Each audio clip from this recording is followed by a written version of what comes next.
10 वर्ष की मिनी की आंखों से नींद कोसों दूर थी। उम्र के हिसाब से दिमाग पर अनावश्यक दबाव की वजह से वह तनावग्रस्त हो उठी। दिन भर की बातों को उसने एक बार याद किया कि उससे कोई भूल तो नहीं हुई। उसने सुबह से अपने कार्यों को याद करके सोचने का सिलसिला शुरू किया।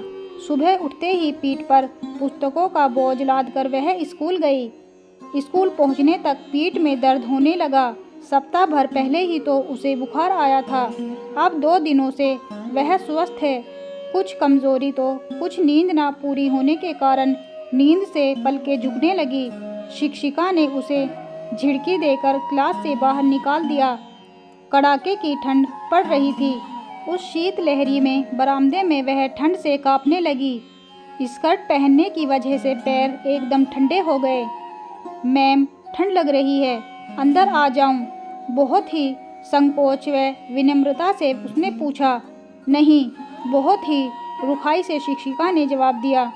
ठंड से कांपती वह पूरे पीरियड यही सोचती रही कि मैम ने उसे अंदर आने की अनुमति क्यों नहीं दी।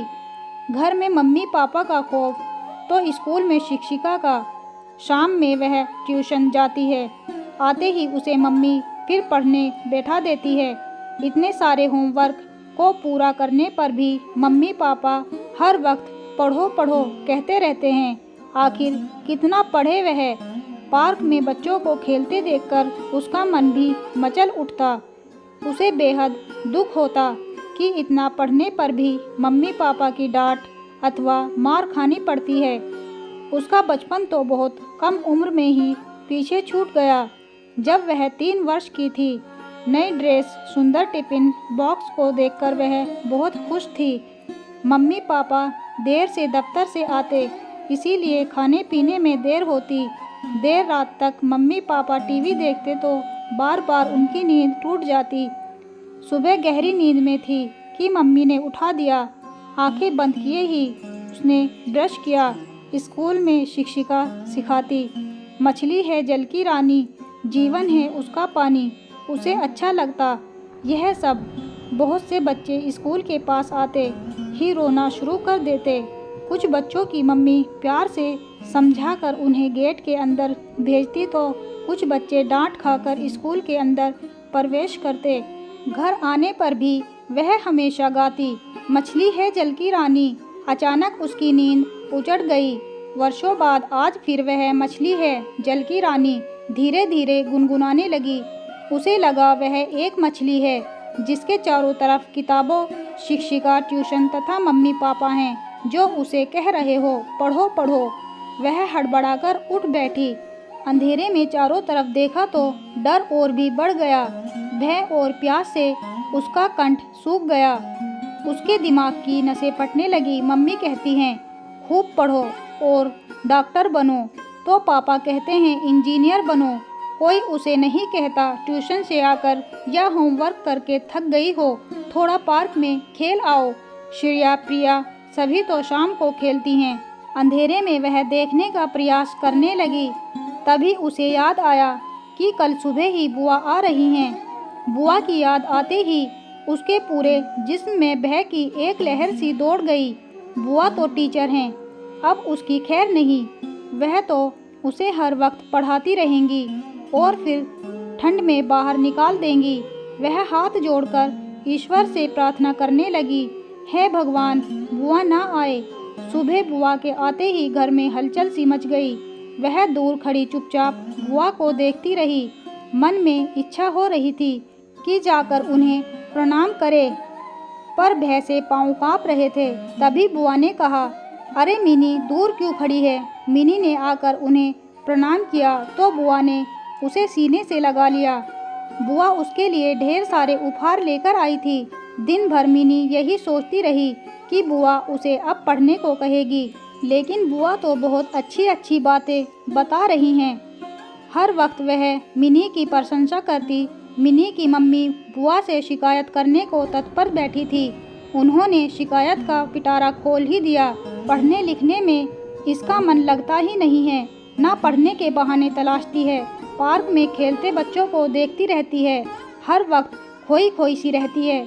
कैसी मुरझा सी गई है। इसकी टीचर तथा हम सभी इसके दुश्मन हैं। किताबों को तो यह देखना तक नहीं चाहती। अरे भाभी, अब बस भी करो, यह तो बड़ी अच्छी बेटी है। अच्छा मिनी, तुम कौन कौन से खेल जानती हो? मिनी को पास बैठाते हुए बुआ ने पूछा। मिनी चुपचाप बुआ का मुंह देखती रही। आखिर वह क्या जवाब दे। खेलने का उसे कोई मौका ही नहीं दिया गया था। बुआ स्थिति का अवलोकन करके सारी बात समझ गई। उन्होंने प्रसंग को बदल दिया। मिनी आश्चर्य में पड़ गई। बुआ टीचर हैं, पर पढ़ने लिखने की बातें नहीं करती। कितनी मनोरंजक घटनाएं दिन भर सुनाती रही। शाम में मिनी को लेकर वह पार्क चली गई।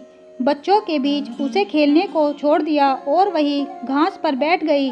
मिनी का उत्साहवर्धन करती रही और घर जाकर भी उसकी प्रशंसा सबसे की। मिनी का आत्मबल बढ़ाने का हर संभव प्रयास किया। पार्क से लौटते ही मिनी स्वयं ही होमवर्क करने में लग गई। मिनी के मम्मी पापा यह सब देखकर आश्चर्यचकित थे। मिनी को तो वह समस्याग्रस्त बच्ची समझते थे। कितने डॉक्टरों को दिखाया था, उनसे रहा नहीं गया तो एकांत में पूछ ही लिया, आपने कौन सा जादू कर दिया? बुआ ने बहुत ही संयत स्वर में उन्होंने कहा, खेलने खाने की उम्र में उसके दिमाग और शरीर पर इतना अधिक बोझ लाद दिया गया है कि उसके भीतर दहशत समा गई। शिक्षिका तथा आप सभी उसे शत्रु लगने लगे थे। अभी भी कुछ नहीं बिगड़ा है। उसके सुंदर भविष्य की जिम्मेदारी आप लोगों पर है। हताशा की स्थिति से उसे निकालें, अथवा वह अवसादग्रस्त हो गई। सप्ताह भर में बुआ ने मिनी का कायाकल्प कर डाला। हमेशा उदास रहने वाली मिनी अब बात बात पर खिलखिला उठती। कभी बुआ से कहानी सुनती तो कभी उन्हें कविता सुनाती। उसके पापा चुटकुले सुनाते तो मम्मी सबको अंताक्षरी खेलने को तैयार कर लेती। पढ़ाई के समय पढ़ाई भी हो जाती। जिस विषय में मिनी को कठिनाई महसूस होती उसमें वह बुआ से मदद ले लेती। पारिवारिक माहौल बेहद खुशनुमा हो उठा। बुआ के जाने का समय आते ही सभी उदास हो गए।